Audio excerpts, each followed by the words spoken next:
Well, good morning, and welcome to thefoodwarrior.com.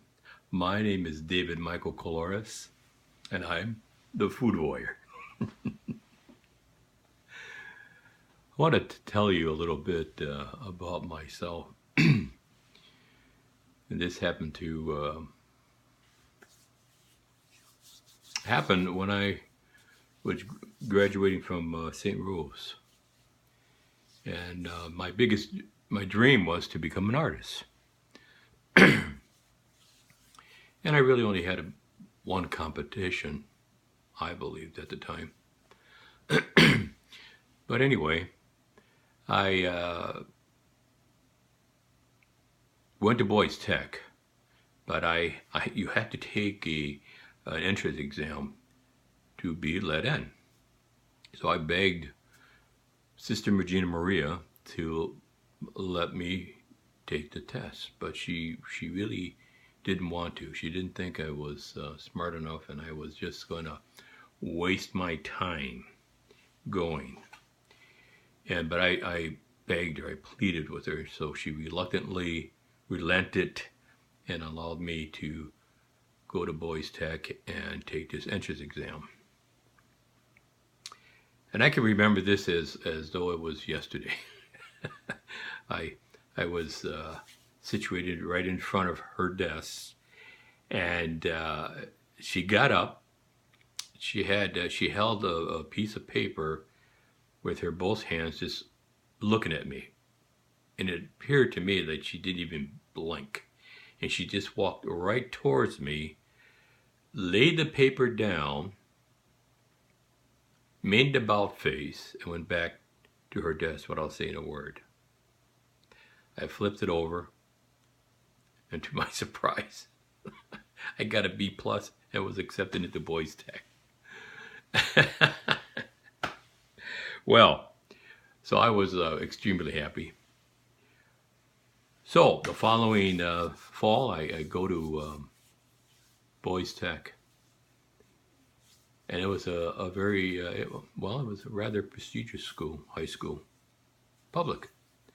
It originally was just a trade school for boys who were troubled, and they just didn't fit in the regular school system. So they came up with Boys Trade School. That's originally what it was called.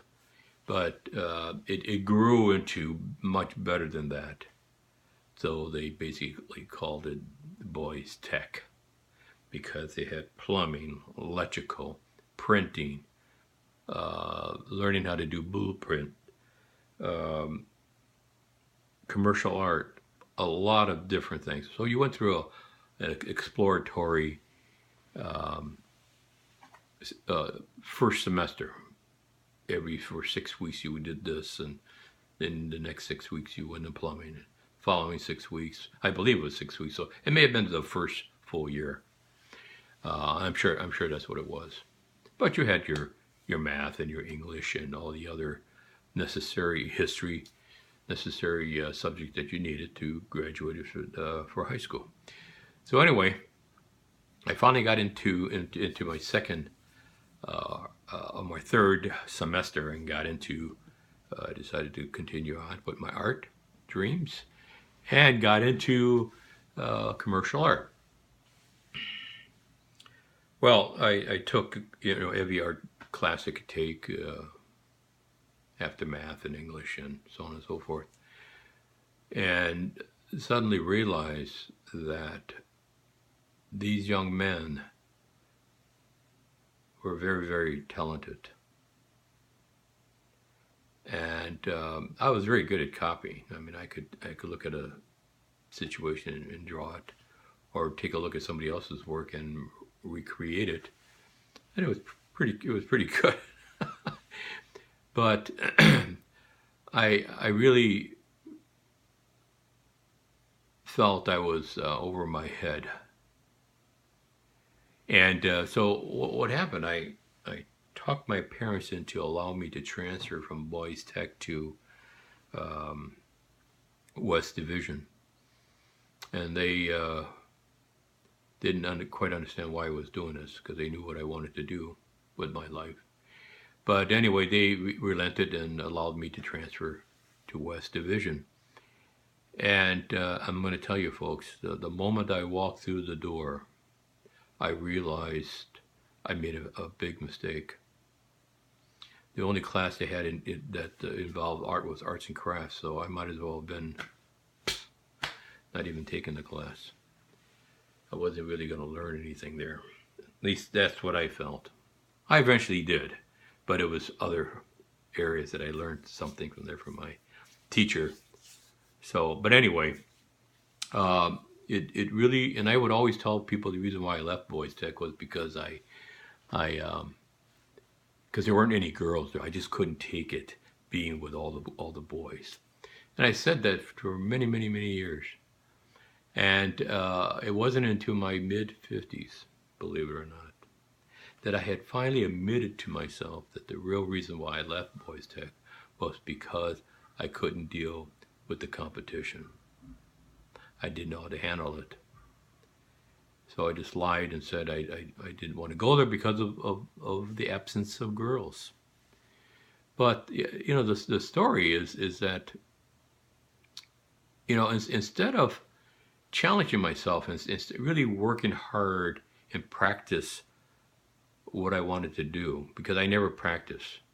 I thought I was so good that I didn't have to practice. And it was very evident that all the other students practiced. They were very, very good. And so I ended up not being an artist. I ended up becoming a master barber, which, you know, it's a good trade. I made a good living out of it and things that they, and I was very good at it. But I still wasn't doing what my real dream was. So, you know, so what did I learn from it? Well, one, to be truthful to myself. Two, to challenge myself more. And, you know, there's a reason why that happened. But instead of looking at it from a positive disposition, I did the left turn and I gave up. I lost my dreams. And I allowed all the voices and chatter in my mind to allow me to make a decision that I regretted all my life. I believe that was my very first major error. Now, did I die? No. Did I? You know, I just did other things. I did it in a different way. I was successful as a master barber. I was successful as a salon owner. I had 2 shops I had owned. So it wasn't that I was a failure. I just failed to do what I wanted to do. And this, so this lesson, which I'm trying to convey to you, is that if you're doing an online business or you're working a typical 9 to 5 and you feel that you're failing, well, take a look at why do you think you're doing that, and challenge yourself to be better. And if you're having a hard time online business, well, then seek out a mentor, which I did. I sought out Robert Hollick and Bill Eberg. And now things have turned around quite a bit for me. So even at age 65, I still wanted to do something. I just didn't want to sit down and watch TV all day. I wanted to still share. I wanted to grow. I wanted to teach other people. I wanted to help other people become successful. I felt if I could do it, you can do it. And that's the whole mantra. Anyone can do it, but they have to apply themselves. So I believe this. It doesn't matter what path you take. It's the right one. But give it your best. Give it your best. So with that, you have an amazing day. God bless you. Honor your mind, body, and soul, and we'll see you tomorrow.